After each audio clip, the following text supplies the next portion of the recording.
ಭಾರತ ಮತ್ತು ಈಜಿಪ್ಟ್ ನಡುವಿನ ಮೂರನೇ ಜಂಟಿ ಮಿಲಿಟರಿ ಸಮರಾಭ್ಯಾಸ ರಾಜಸ್ಥಾನದ ಬಿಕನೇರ್ನ ಮಹಾಜನ್ ಫೀಲ್ಡ್ ಫೈರಿಂಗ್ ರೇಂಜ್ನಲ್ಲಿ ಆರಂಭವಾಗಿದೆ. ಈ ಅಭ್ಯಾಸ ಫೆಬ್ರವರಿ 23ರವರೆಗೆ ಮುಂದುವರಿಯಲಿದೆ. 2 ವರ್ಷಕ್ಕೊಮ್ಮೆ ನಡೆಯುವ ಈ ಆವೃತ್ತಿಯಲ್ಲಿ ಎರಡೂ ದೇಶಗಳ ಮಿಲಿಟರಿ ತುಕಡಿಗಳ ತಲಾ 25 ಯೋಧರು ಭಾಗವಹಿಸಲಿದ್ದಾರೆ.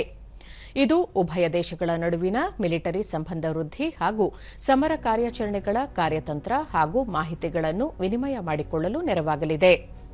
ಸಮರಾಭ್ಯಾಸದ ವೇಳೆ ಉಭಯ ದೇಶಗಳ ಯೋಧರು ತಮ್ಮ ಅತ್ಯುತ್ತಮ ಕಾರ್ಯತಂತ್ರಗಳನ್ನು ಪ್ರದರ್ಶಿಸಲಿದ್ದಾರೆ.